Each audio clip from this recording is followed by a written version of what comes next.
Hey everyone, how's it going? People have been requesting that I show off some of my miniatures that I've painted. I've been painting miniatures for the last 5 or 6 years now, and it's been pretty fun. So I'm going to go over each of the minis that I've painted so far and kind of tell a story about them.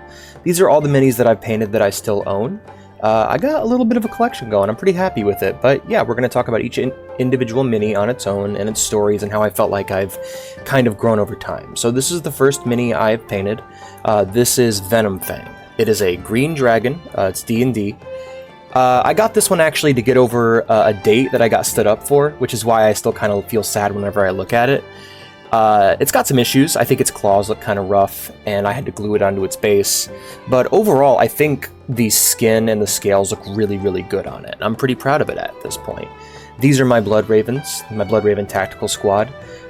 This was back when I really wanted to get into Warhammer stuff, so I went ahead and picked some up, and I painted them up after my favorite Space Marine army, the Blood Ravens from the Dawn of War series. Really good series of RTS games if you haven't played them. I'm pretty proud of this one. I think the Aquila on the bolter turned out really well. As you can see, I painted on the arrow myself, as well as the Blood Ravens Aquila. This gets a lot of comments whenever I take it to the game store, but yeah, I painted that on myself using a guide.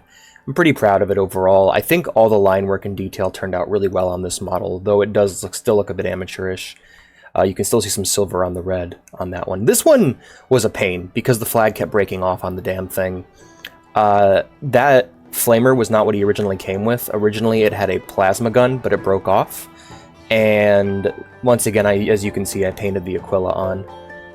This one here, yeah, pretty good. I like it. I tried to get a close-up on the eyes. I'm really proud of how the eyes turned out, the green eyes. But yeah, very smudgy, very rough. Overall, though, I think it turned out pretty good. This one, actually, you can see a purity seal on.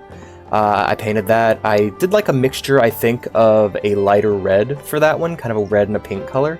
It's my first time ever mixing paints. This one I dislike. I think the leather color turned out really bad. I still haven't figured out how to convincingly do leather or skin tones. I'm still working on that. But I do like the studs on his helmet. Now, this guy's custom. He had a finger pointing, but it broke off when one of my cats kicked it off his shelf. And his cloth is actually meant for another model. But I do like the melted gun and knife combo. He's custom. This guy, I'm really proud of the Aquila on the back. There is a bit of, I think, grime or dust in the vents of the backpack. This one, I think, turned out really, really well. I'm really fond of the gold Aquila on the gun. I like the helmet. As you can see, my hands are a bit shaky. I apologize for the bad camera work. I've never quite done a video like this before. This one, I don't really have much to say. I think he turned out pretty good. Once again, I think the arrow looks like crap, and I think I might go over it again with Sharpie or something. But yeah, overall, I think it turned out pretty well. What's the next one we got? Yep, so yeah, that's all my Blood Ravens tactical squads. I did a lot of custom work on them to make up for mistakes.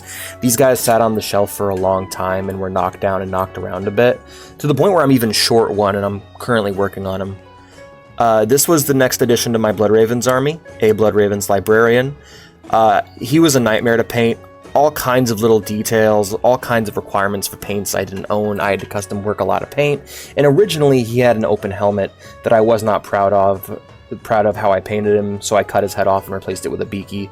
I like the beaky, but the paint job on it's rough. This right here is the pride and joy of my collection. This is a beholder that I painted to look like a, hi Penny, painted to look like a cacodemon from Doom. I actually mixed the pink paint on his front like myself, and I think he turned out really, really well. He still has some flaws, but I like him a lot. These are the models that I'm the second most proud of. I actually got given this for free by our local game store owner. He has a hatred of Warhammer minis, and he just doesn't want them in his shop, so he just basically gave them to me for like dirt cheap. However, I had a field day painting them. I combined and created all of the things myself. I didn't give any mind to their weapons loadout, and I just made what I thought was cool, and I think the gold and silver combo turned out really well. I'm really proud of the shield. I'm really proud of the flamer. I'm proud of the shoulder pad. I love librarians, and my kind of goal with these guys was to give each one a very unique vibe. There's Cindy in the background on the left. This guy, I wanted to do the claw hammer combo.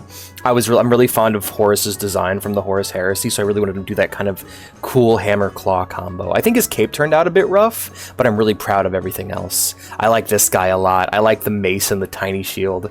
But yeah, these guys are a nightmare to play on the tabletop because I have to basically change every one of their weapons, and since these guys are not magneted, but are in fact all glued together, I can't take them apart. I love this setup here. The big, heavy assault cannon and the shield. It's badass and I love it. Very fond of these models altogether. I've always loved the Terminator designs. They've always been super cool to me. Normal Space Marines are very fast and agile, so if you want your like heavy Fallout style power armor, Terminator armor is the way to go. I always love these guys. Next up, we have the latest model that I've actually finished. This is a Grim Reaper from Pathfinder. It was used in a D&D game for a vampire, and I love the model so much that I had to buy it myself. And I picked him up, and I actually finished painting this guy in a day. I don't like how the wood on the scythe turned out, but I'm really, really proud of the depth I was able to create with a combination of blue, black, and white paint on the cloak.